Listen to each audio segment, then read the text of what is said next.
현재 유럽 네이션스 리그가 치러지고 있습니다. 리그를 마치고 나서 국가대표 선수들은 연이은 강행군을 펼치고 있는 것입니다. 약 3, 4일 간격으로 경기가 있다 보니 가히 살인적인 스케줄이라고 봐도 무방합니다. 그래서인지 이변 아닌 이변이 나오게 되었습니다. 크로아티아가 FIFA 랭킹 3위 프랑스를 제압하면서 역사상 최초의 승리를 하게 되었습니다. 프랑스는 음바페, 벤제마, 은쿠쿠라는 월드 클래스급 3톱 공격수를 출전시키고도 단 한 골도 넣지 못하고 0대1 패배를 하게 되었습니다.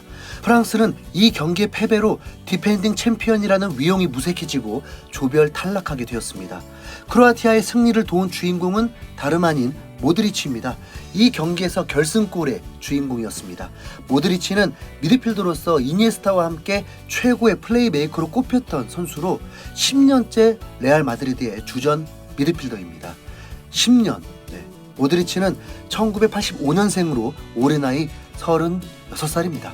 놀라운 건 모드리치는 올 시즌도 대활약을 하면서 레알 마드리드 리그 우승과 챔피언스 리그 우승을 거머쥘 수 있도록 도운 선수입니다. 대활약을 했다는 것 자체가 많이 출전하고 많이 활동했다는 거겠죠.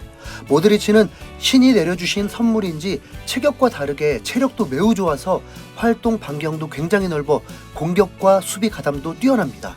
그런 선수니까 발롱도르도 수상할 수 있지 않았을까요? 그런데 모드리치는 혜택이 있습니다.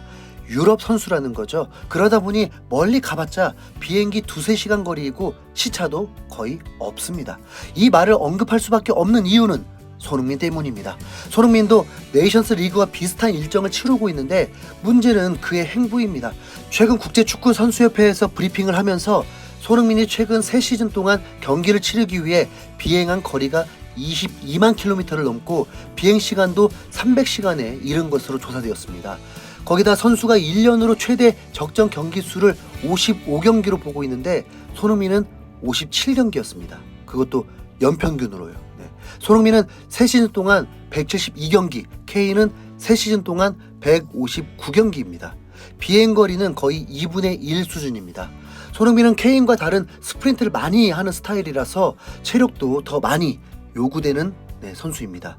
환장할 혹사입니다. 더 큰 문제는 시차 문제인데 9시간의 시차는 무조건 컨디션이 좋을 수가 없습니다.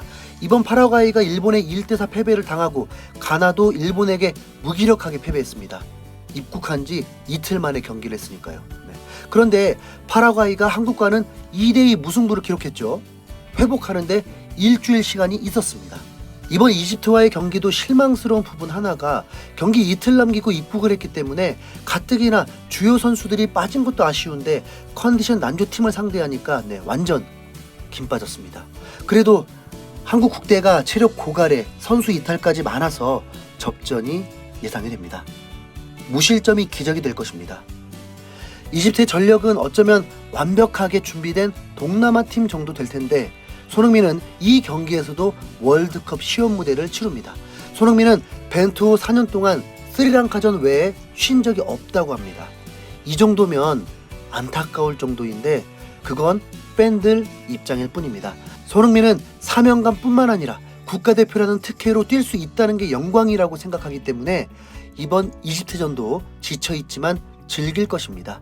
세계 최고 선수들은 당연히 많이 출전하고 많이 뜁니다. 벤치에 있고 싶어하는 월드 클래스는 없습니다.